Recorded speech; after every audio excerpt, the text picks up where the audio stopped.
warahmatullahi wabarakatuh. Pada kesempatan kali ini, saya akan memberikan video simulasi praktik lab membantu ambulasi dengan alat bantu gerak. Ambulasi tidak hanya bermanfaat untuk mempertahankan tonus otot, meningkatkan kekuatan otot, membantu fleksibilitas sendi, tetapi juga meningkatkan fungsi dari sistem pernafasan, sistem sirkulasi, dan gastrointestinal. Pasien yang mengalami imobilisasi yang diakibatkan oleh pasca pembedahan, injuri, dan penyakit lainnya itu akan berisiko mengalami komplikasi. Misalnya, terjadi penurunan kekuatan otot atau DVT, deep vein thrombosis, dan ileus paralitik, sehingga penting untuk mempertimbangkan tindakan ambulasi dan memulai latihan untuk meningkatkan proses penyembuhan. Membantu ambulasi dapat dilakukan dengan membantu klien berjalan dengan memberikan sokongan pada tubuhnya atau dengan menggunakan alat bantu gerak, sehingga klien dapat terhindar dari cedera. Tujuan dari ambulasi adalah untuk meningkatkan tonus otot, meningkatkan kekuatan otot, membantu fleksibilitas sendi, melatih keseimbangan, serta meningkatkan sirkulasi. Alat dan bahan itu terdiri dari berbagai macam alat bantu gerak, seperti crook atau crutch, crook love strand atau forearm crutch, crook tripod, dan kursi roda. Serta dapat juga digunakan sabuk untuk latihan berjalan atau guide belt. Selain itu, kita juga menggunakan walker. Pengkajian. Sebelum latihan dimulai, kita lakukan pengkajian sebagai berikut. 1. Mengkaji tekanan darah, denyut jantung, dan orientasi dari pasien atau klien.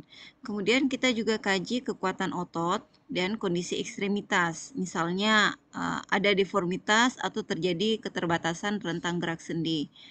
Kemudian kaji juga kemampuan penglihatan dan persepsi klien.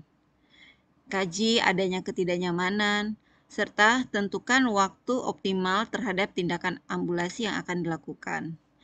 Pada latihan berjalan, identifikasi jenis latihan yang akan dilakukan. Misalnya untuk non-weight bearing, itu klien tidak dapat atau tidak boleh menumpukan atau menempatkan berat badan pada kaki yang sakit. Sedangkan pada parsial, itu klien dapat bertumpu pada kaki yang sakit, namun distribusi berat badan itu lebih banyak diarahkan pada kaki yang sehat. Dan untuk full bearing, itu berat badan semua dapat bertumpu pada kedua kaki dengan distribusi yang sama.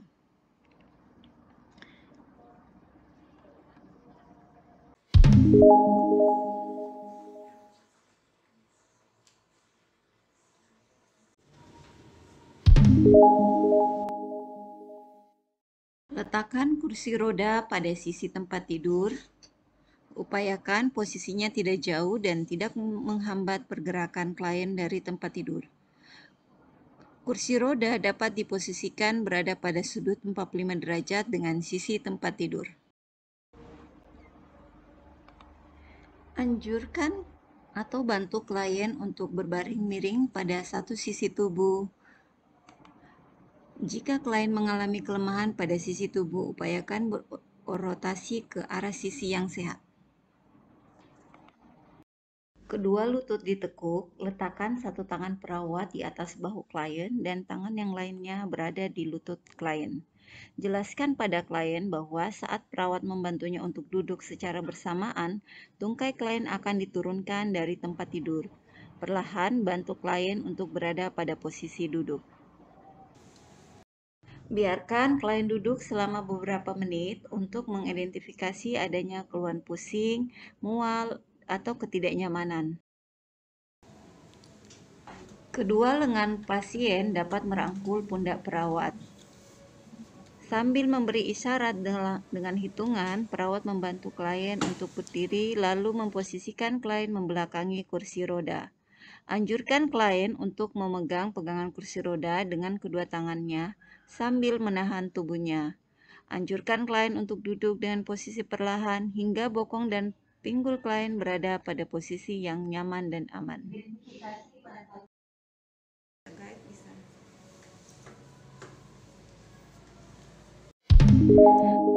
Membantu berjalan dengan kruk. Ukur kruk dan sesuaikan dengan tubuh klien dengan cara anjurkan klien berdiri tegak sambil menempatkan kedua kruk pada sisi tubuhnya. Letakkan bantalan pada daerah bawah aksila. Tempatkan bagian bawah kruk berada pada jarak 15 cm di depan dan di samping jari klien. Biarkan lengan mengarah ke bawah dengan rileks. Identifikasi posisi bantalan pegangan tangan pada kruk agar sejajar dengan pergelangan tangan. Hal ini memungkinkan identifikasi bantalan kruk pada bagian bawah aksila agar berada 2 hingga 3 jari di bawah aksila. Bu, ini untuk posisi tubuh Ibu ketika berjalan ataupun berdiri itu harus tegak ya Bu. Kemudian ketika berjalan nanti kekuatan untuk menyangga tubuh itu dibantu oleh genggaman tangan pada kruk. Jadi bukan pada daerah ketiak atau aksila. Ya, karena Ibu latihannya ini menghindari kaki yang sakit menapak di lantai, maka jenis latihan yang diberikan itu non-weight bearing.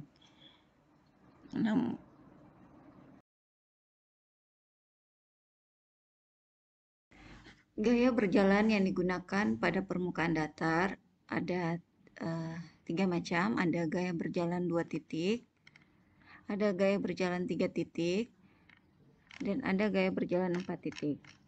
Ya, gaya berjalan 2 titik itu bisa dilihat di sini bahwa kaki yang sakit dan kruk itu sebagai titik pertama, sedangkan kaki yang sehat sebagai titik kedua. Jadi gaya berjalannya itu dimulai dari titik pertama, untuk kruk sama kaki sakit, dan kedua adalah kaki sehat.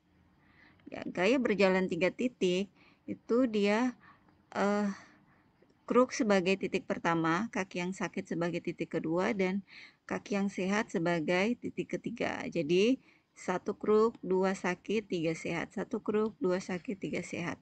Nanti dilihat sebentar prakteknya.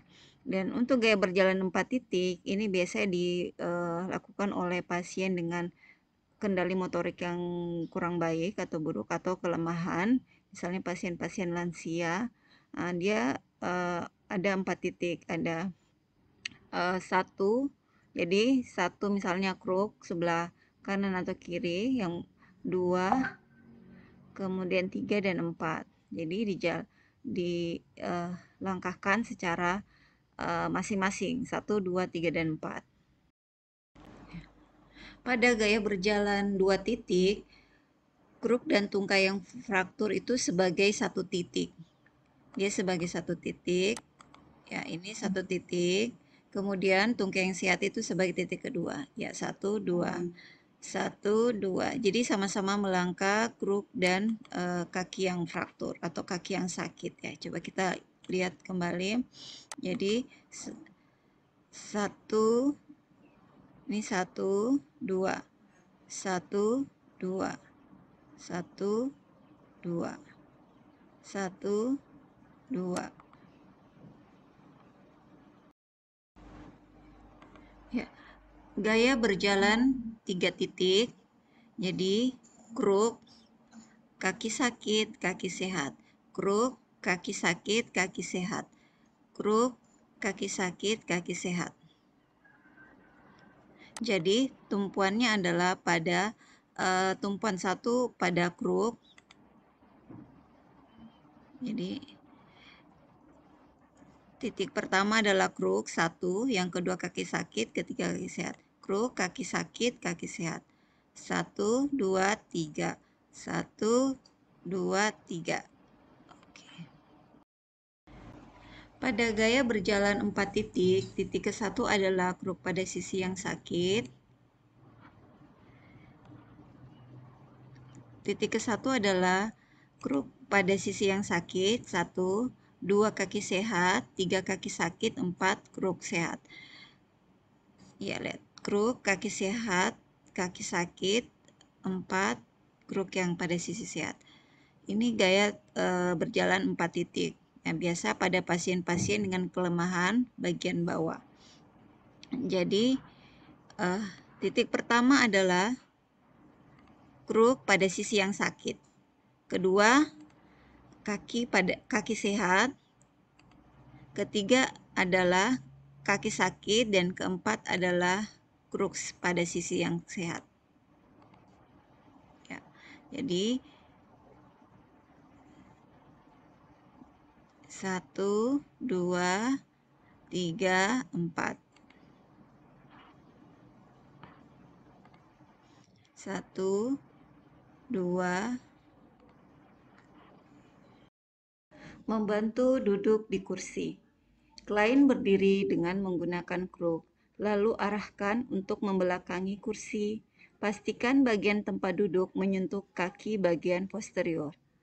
Kedua kruk dipegang pada tangan yang terkuat, sehingga kedua kruk menyokong berat badan di kaki yang tidak sakit. Jika kaki kiri yang sakit, maka kedua kruk dipegang oleh tangan kanan. Arahkan tangan yang satunya untuk memegangi pegangan tangan kursi. Perlahan bengkokkan lutut dan turunkan tubuh hingga bokong menyentuh tempat duduk. Lalu dorong ke belakang hingga posisi duduk berada pada posisi yang aman dan nyaman.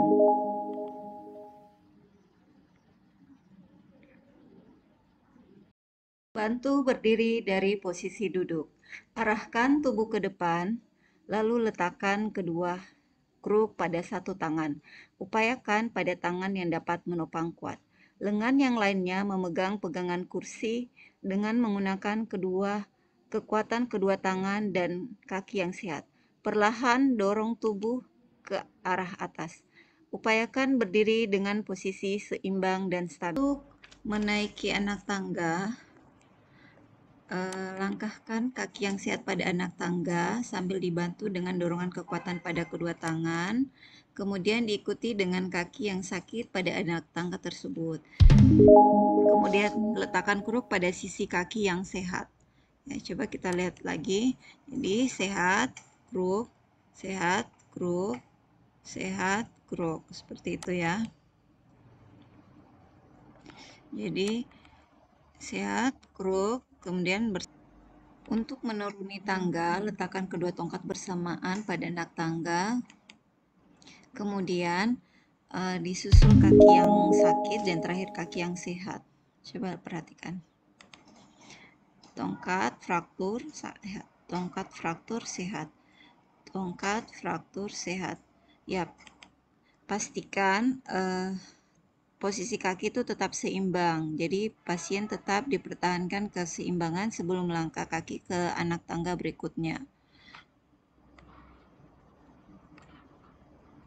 Ya, perhatikan kruk sakit sehat, kruk sakit sehat. Jadi kruk sama kaki sakit bisa seperti bersamaan turunnya.